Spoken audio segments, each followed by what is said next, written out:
So the first step I already told you is disconnecting from what you think you know and being open to anything new. You being the jury, you being the judge, and you being able to decide whether or not something exists. So if you're like, can I connect with people who are no longer living in their body, right? Mm-hmm. Now, everybody is going to have a little element of their brain that through the process cannot be open forever. You can have little short stints with being open to there being a paranormal being somewhere. Being open to the idea, you mean? Yeah. Okay. Open to the idea in words, like you want to be open, you're attracted to being open, but there's a little voice in here. This is the dick that I was talking about. Yeah. The dick is going to say, hey, I'm the logical guy here, and I'm the ego, and I'm going to judge this, and I'm going to make suggestions like, is it real? Did I just make that up? Do I want to believe in this? Are you being silly? Are you being silly? Exactly. Yeah. All of those things, right? So really knowing that the dick is inside you. Wait, that was really bad wording. I got what you mean by that. I got it. Knowing that he lives inside, still bad. So knowing that there's always that voice there. Yeah. You wouldn't do it. You wouldn't say the words. So I was trying to reframe it, but there's really no better way to say it. Yeah. So knowing that really meditation is not prayer. That might be, sort of like a strategy in quieting.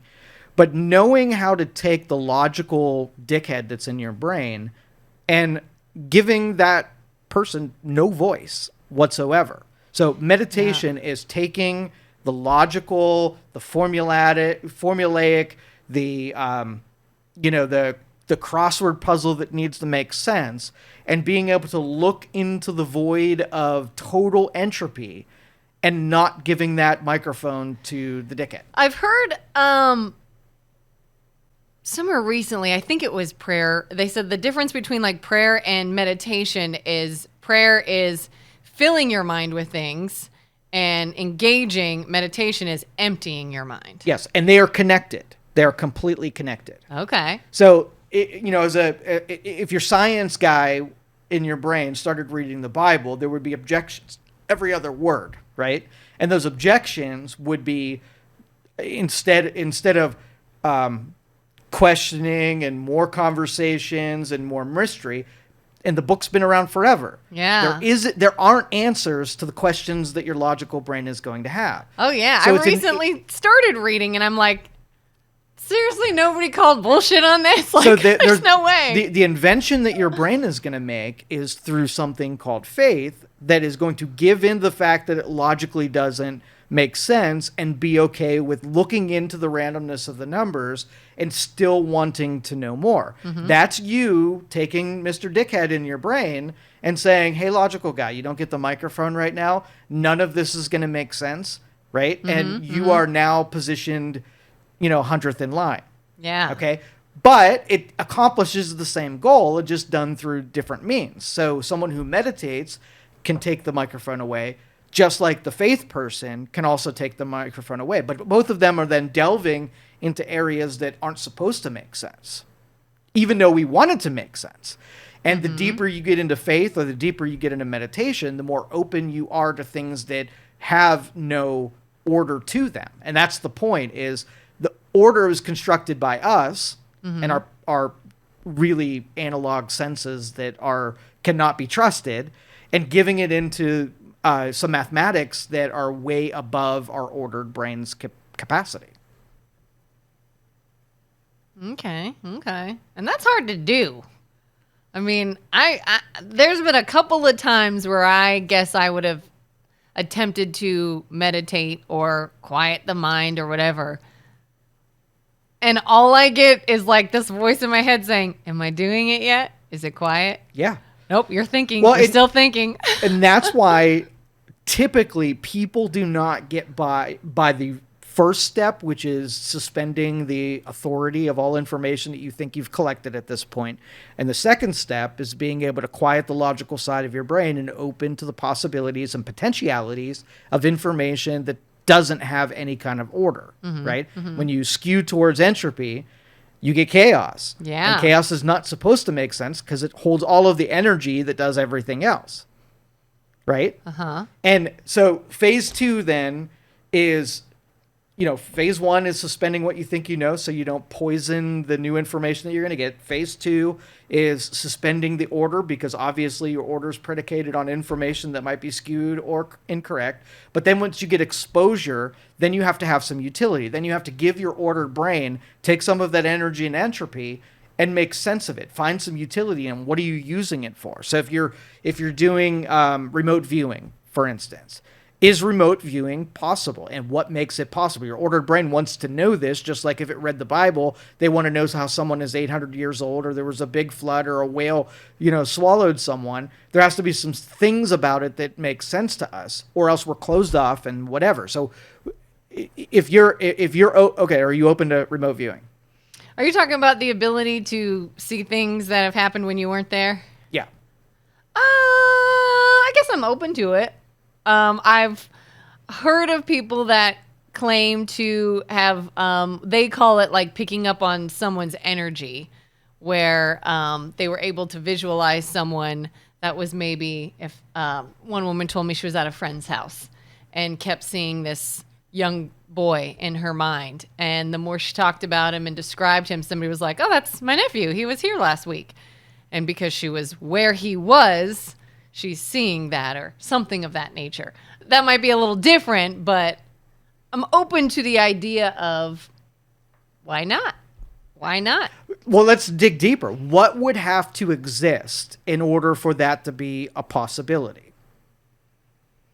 And try not to make the mistake of giving it sort of like a premeditated, like a something that you're basing it on information that you already know. Mm-hmm. Base it on possibility of what could be of something you don't know or whatever, because there's very few real conclusions that you made yourself that doesn't have a bias of somebody else's understanding and somebody else's conclusions. So that's why I scrap it all, because I don't trust everybody that came before me, and they might have ulterior motives and they might have not my interest at heart. So why would I take something and expected they did due diligence and they kept objective and they knew enough about science to be able to make a good conclusion? So back to the original question. So what would have to exist in order for remote viewing to be something? And before you answer that, if there are people that legitimately can do it, then it is a possibility. Mm-hmm. I don't know anybody who I can measure to find out if what they're doing is true, right? That's all I know about this. That's all the information I have. So in our crossword puzzle, we know that there are people that say that they can do it, and they have gone through practices that, underline that with highlighter, mm-hmm. that there's a possibility. So why it's happening, and now we can give Mr. Logical Brain the ability to say what would have to be in order for remote viewing to be possible. And I mean, I sort of even, when you talk about remote viewing, I'm sort of even picturing two different things. One is sort of seeing something that was, but is no longer. One is active. You are seeing something in present, current time happening. Are both possible? Maybe. Okay. Maybe. When I think about the idea of seeing something that was there that maybe no longer is, I think of concepts like photography, using light, using bright flashes of light to capture images somewhere. You can take a picture of something and look at that picture, but that's no longer there. They were there. The image was captured. It has moved, yet we still have proof of the image.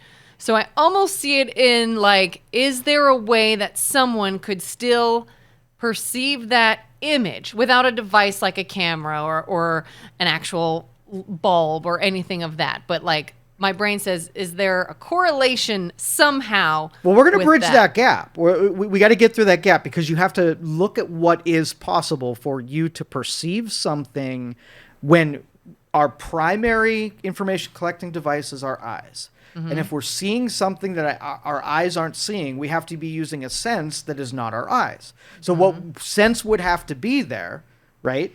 That in order for Yeah. us to see it. Yeah, that's a good question. I don't know.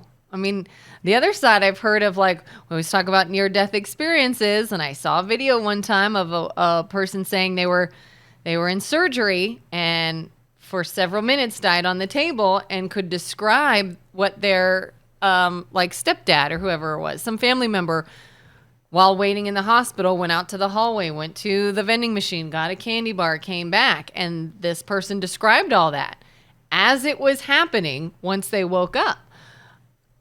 So yeah, what is that? They're not using their physical eyes, obviously. Okay. So so human beings are capable of perceiving things information. I'm going to use proper words here. So receiving information that came to them without using the senses, right? So it's possible. So what would make it possible for you to receive, like if you get an email, you're basically getting one computer that takes information and it changes forms, it translates it to another piece, sends it over a digital connection, and then reformulates it and then translates it back into something that is readable by you. Okay? So what we're missing here is we have the experience of the person, and the gap between the two is how it's getting to another person without that person having firsthand perception of that. Or it's not entering in the way that normal things enter into their brain. Like that is the overall telepathically. question. Well, don't commit to the words that other people have told you. All right? You just have to be open that it's information and it's getting to a person not using traditional methodology, right? Right. So again, the original question is, how can information get to you without using traditional methodology?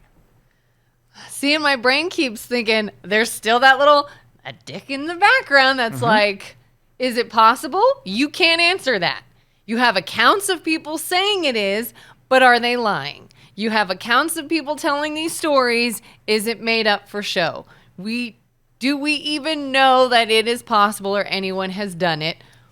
We don't know if they're being truthful or not. So there are evidences of someone sitting in one room and being able to clear their brain, going into a meditative state, and associating pictures with numbers. And You're talking about like what they did on Ghostbusters? real close. Okay, So they've okay. they've tested this to see if someone could grab information that their eyes didn't capture and do it with pretty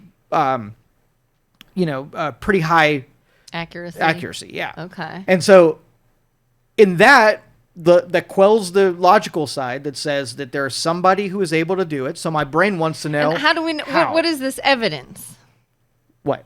How do we know that the evidence is legit? Well, we have to go on the hypothetical. I wasn't in the room, and I'm basically So the discussion is based on the fact that there's trustworthy evidence. there's some people who don't have skin in the game, or someone who doesn't benefit or not benefit, someone who's interested in it to see if it's possible. And there are enough of those people to at least have you ask the question, can someone grab information when they're not being in the same room and never had any of their analog senses pick up that information? Can that information be received? Okay. Yes, there are numerous of them. So one path is that it's all bullshit and nothing exists and it's not worthwhile of a digging. And the other one's like, we're open to the fact that there might be a potential of someone who can connect with information, whatever. And if it is, that's our first possibility. And if you can develop the ability to collect information with you not being in the same room, you'd have to have two things. Obviously, you never collected it, so you were never in the same space. So you'd have to then take space and take it out of the equation and say, there's no distance between me and the picture that I'm trying to accurately describe because I've never seen it and I've never been there. But if space didn't exist, then me and the picture could be in the same room. And if there's a way for me gathering the information in the same room, whether or not I'm there or not, I can connect with that thing. So it's a hard haul, okay? Because we can't picture, the dick in our brain can't Yeah. Can't picture us being in the same space with all things. And then you have time, the separation between I could be there, but I'm not, right? Yeah. It would take me time and I'd have to follow a distance to go look at that, collect the information and bring it back. But is there a way I can get to the information? Because the information exists. Somebody could see it, even if it's not me. So that's like the first journey in whether or not you're like, I get to that third step and I'm like, yeah, there's no utility in this. Even if I could, I can't. Even if I shouldn't, even if I could, I probably shouldn't delve into it because it seems like a lot of expensive energy. And then what do I get? I can tell you if I go in the museum, I could tell you what artwork's on the other. And then what? Like What do it's you a do party with that? trick. Exactly. All right. But let's pause it right there. And if you were to develop your brain and being able to collect information that it has not been exposed to, right? And all it would take is you doing some meditation, connecting with information, and being open to whether or not you get anything delivered to you or not. If you can get some, you create just enough mystery and void for very quiet voices from that void to tell you stuff. And then you can decide whether or not you can put any order to the random characters that you're getting from that void.